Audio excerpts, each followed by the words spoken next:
Auzubillahiminash-shaytanir-rajim. Bismillahir-rahmanir-rahim. Assalamu alaikum dear students. So students, today in this video lesson I am going to teach you a short story, that is The Servant, which is written by a Russian writer S.T. Semyonov. So students, please open your book at page number 139. So students, let me know something about the writer, that is Semyonov, S.T. Semyonov. So S.T. Semyonov was born in 1868 in a peasant family in Russia. S.T. Semyonov जो है Russia से था और एक peasant family से, यानी कि किसान की फैमिली से वो बिलोंग्स करता था। 1868 में उसका जो है बात हुआ था। 1992 में ही डाइड इन 1992 में उसका डेथ हुआ था। In his work, sincerity is chief characteristic because it deals with the most important class of Russia, the peasantry, which Semyonov known as only a peasant. उसके वर्क्स में जो है पूरा क्या देखने को मिलते हैं, सिंसेरिटी, यानी कि सिंसेरिटी जो है, सच्चाई जो है, उसके चीफ कैरेक्टरिस्टिक था उसके वर्क्स में, क्योंकि वो रशिया के एक इम्पोर्टेंट क्लास से बिलोंग करता था और वो क्लास क्या था, पीजेंट के class, which Simeonov known as only a peasant. तो उसकी वजह से सिमियोनोव जो है उसको जाना जाता है एज अ पेजेंट, यानी कि किसान। Who himself live the hard life of a peasant can no. तो मतलब वो खुद ने, मतलब उस S.T. सिमियोनोव खुद जो है उसने जो है एक किसान की ज़िंदगी को, एक हार्ड लाइफ को उसने क्या किया था, एक हार्ड लाइफ जो है उसने गुजारा था, जिया था। The life, the form of the story fully correspond to the content. It is serious and simple and detail और always correct, there are no first note. तो पहले भी हमें बताया कि उसके वर्क्स में पूरा सिंसेरिटी होता है, जितने भी वो वर्क्स लिखते हैं उनमें पूरा सीरियस और सिंपल होता है, यानी कि जो भी वो कंटेंट लिखते हैं वो सारे क्या होते हैं, करेक्ट होते, ट्रू होते हैं, कोई भी फास्ट नोट्स नहीं होते हैं उसके वर्क्स में। What is particularly good in the figurative language of the person in the story, which is frequently quite new and always artless and striking powerful। मतलब जो उसके वर्क्स में हमें देखने को मिलते हैं पार्टिकुलरली, यानी कि जिसके बारे में वो जिस पर्सन के बारे में मतलब स्टोरी में बयान होते हैं, उसी का जो है फिगरेटिव लैंग्वेज वो यूज़ करते हैं। जैसे कि ऐसे एक आम नॉर्मल जो है हम कन्वर्सेशन के टाइम पे जो इनफॉर्मल लैंग्वेज हम यूज़ करते हैं, उसी को ही नोट डाउन करते थे। ये जो है S.T. सिमियोनोव, जो कि मतलब एक क्या था, फ्रिक्वेंटली क्वाइट न्यू, यानी कि ये उसके वर्क्स में एक न्यू जो है बन जाता था, और always artless and strikingly powerful, हमेशा आर्टलेस और एक पावरफुल जो है इसका वर्क्स बन जाता था। तो ये हुआ कुछ राइटर के बारे में। इससे आगे देखना कुछ थोड़ा जो है समरी दिया हुआ है। This is a touching story of the peasant lad. ये किसके बारे में है, एक पेजेंट लेट का हम क्या कहेंगे, हम एक लेट कहेंगे हम लड़के को, यानी कि एक किसान बच्चे की, या किसान एक किसान बॉय की, लेट बॉय को हम कहेंगे एक किसान बच्चे के बारे में, एक लड़के के बारे में ये स्टोरी है। Gerasim came to Moscow to find himself a place, and with the influence of a countryside of his, a coachman who is living with a wealthy merchant, he here gets the position of assistant janitor।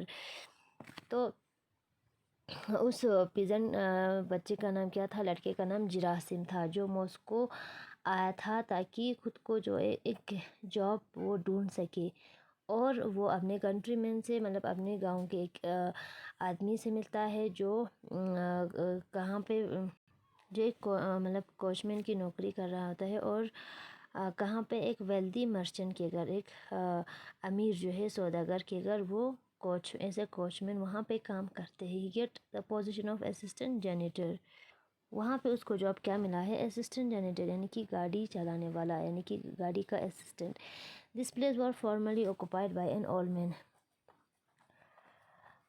It was by the advice of his coachman that the merchant sent away the old man, and his old man in his place put the young lad। तो यहाँ पे पहले मतलब यहाँ पे जिरासिम को assistant janitor जो है पोजीशन मिलता है, असिस्टेंट जैनिटर का काम जो है वहाँ पे उसको ऐसे जॉब मिल जाता है। तो पहले इसके जगह पे एक ओल्ड मैन जो है उसके जगह पे था, तो एक कोचमैन था जो उनके गांव से था, उसने मर्चेंट को यानी कि उनके अपने मालिक से रिक्वेस्ट करके क्या किया था, उसको निकाल कर उस जवान लड़के को उस पोस्ट के लिए रखा था। The lad arrive in the evening to begin his work, तो वो शाम को आता है वो लड़का जिरासिम, ताकि अपना काम शुरू करे। And in the yard here the old man complained in the servant room for having been discharged for no cause whatsoever, only to make room for the young fellow। तो जब वो यार्ड से जा रहा होता है सहन से आंगन से, तो उसको जो है उस ओल्ड मैन की कंप्लेन जो है उसको सुनाई देता है। जो सर्वेंट रूम से आवाज़ आ रहे होते हैं वहाँ से कंप्लेन कर रहे होते हैं ओल्ड मैन की, मेरा कोई जो है बिना जो है कोई बगैर किसी रीज़न के मुझे क्या किया, इस जॉब से डिस्चार्ज किया, तो और मेरी जगह पे एक यंग फेलो को रखा। The lad suddenly feel pity for the old man and in ashamed to have pushed him out, he reflects for a moment, waver, and finally decides to give up the place which he needs and with which has pleased him so much, learn about his humanity in the story। तो अचानक जिरासिम को क्या हो जाता है कि उस पर दया आ जाते है, रहम आ जाते हैं उस ओल्ड मैन पे, और वो काफ़ी शर्मिंदा होता है कि मैंने इसकी वजह से जो है उसकी वजह से उस ओल्ड मैन को क्या क्या मतलब उसको अब उसकी जॉब से हाथ धोना पड़ा।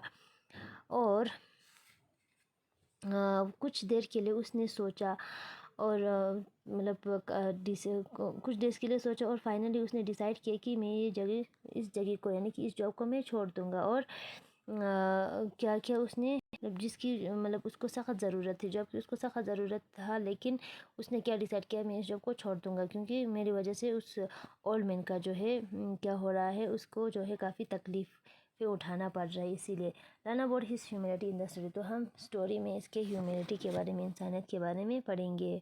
तो स्टोरी में क्या बताता है, Gerasim return to Moscow just a time when it was hardest to find work, a short even before Christmas। तो जिरासिम उस टाइम जो है मॉस्को आया, उस टाइम मॉस्को आया था जहाँ जब जो है काम ढूंढना क्या था, काम जो ढूंढना क्या था उस टाइम जो है मुश्किल था। ए शॉर्ट वाइल बिफोर क्रिसमस, तो वो क्रिसमस से कुछ ही दिन पहले वहाँ पे मॉस्को आए थे।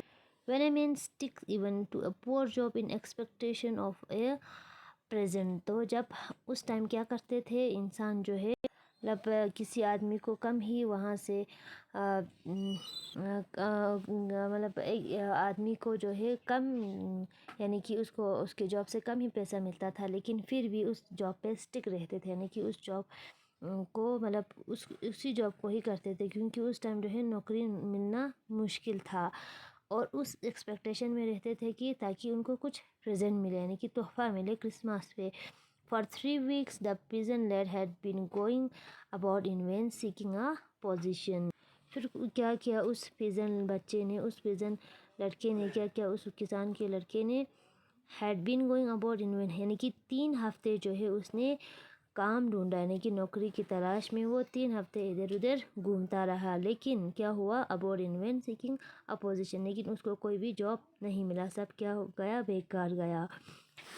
आगे देखना, he stayed with relatives and friends from his village and although he had no debt suffer great want, वो क्या करता था, अपने रिलेटिव्स जो गांव से थे या फ्रेंड्स थे गांव से आए हुए उनके साथ रहते, और इस टाइम जो है जब वो उनके साथ रहते थे तब उसको काफ़ी पैसों की जो है ज़्यादा डिमांड्स, यानी कि काफ़ी मतलब उसको पैसों की ज़रूरत नहीं होती थी, ज़रूरत महसूस उसको नहीं हुआ। It dishearten him that he a strong young man should go without work, तो इससे उसको जो है काफ़ी क्या होता था, उसका इसके दिल को जो है ठेस पहुंचती थी कि उससे वो एक हट्टा कट्टा नौजवान था और उसको नौकरी नहीं मिल पा रहे थे, इसीलिए वो काफ़ी वो एक स्ट्रॉन्ग यंग वुमेन होने के बावजूद उसको कोई भी जॉब जो है उसको नहीं मिल रहा था, इसीलिए वो काफ़ी डिसहार्टन रहते थे।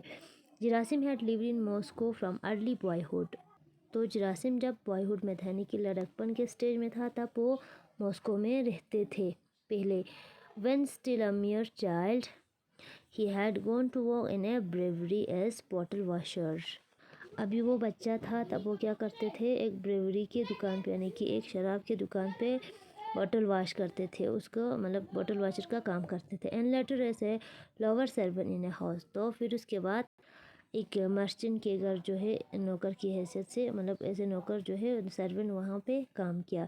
इन the last 2 year he had been in a merchant's employ, तो लास्ट 2 ईयर से वो वही उसी मर्चेंट के घर जो है काम करते थे। And would still have held that position had he not been summoned back to his village for military duty. However, he had not been drafted. लेकिन नरेटर क्या कहता है कि वो उसी जॉब पे जो है अभी भी उसी पोजीशन पे होता अगर उसको मतलब गांव की तरफ से मतलब मिलिट्री में ज्वाइन करने के लिए, मिलिट्री ड्यूटी के लिए उसको बुलाया ना होता, तो वो अभी भी इसी जॉब पे होता। However he had not been drafted, लेकिन क्या क्या उन मिलिट्री वालों ने उसको फ़ौज में जो है भर्ती के काबिल उसको नहीं समझा। It seemed dull to him in the village. He was not used to the country life, so he decided he would rather con the stone in Moscow than stay there. तो गांव का लाइफ जो है उसको काफ़ी डल लगा, यानी कि काफ़ी बोरिंग जैसा लगा। तो उसने डिसाइड किया, क्योंकि इससे वो यूज़ टू नहीं हुआ था, यानी कि उसको आदत नहीं था गांव में बैठने का, यानी कि गांव में रहने को उसको आदत नहीं था। इसीलिए उसने डिसाइड किया कि वो वहाँ गांव रहने के बजाय वो मॉस्को में मतलब बेकार में ही, यानी पत्थर गिनने का काम करेंगे, यानी कि बेकार में मतलब घूमता फिरता होगा, यानी कि इसीलिए उसने डिसाइड किया कि rather come dust in Moscow than stay there, यहाँ पे बैठने से तो अच्छा है मॉस्को में जाके मैं पत्थर ही गिनूँ।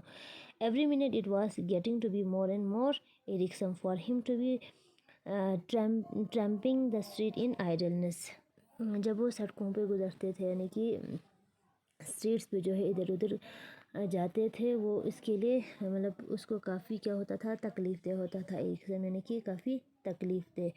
For him to be tempting in the city in idleness, ऐसे ही आइडलनेस में इधर उधर बेकार में घूमना उसको काफ़ी परेशान करता था वो चीज़।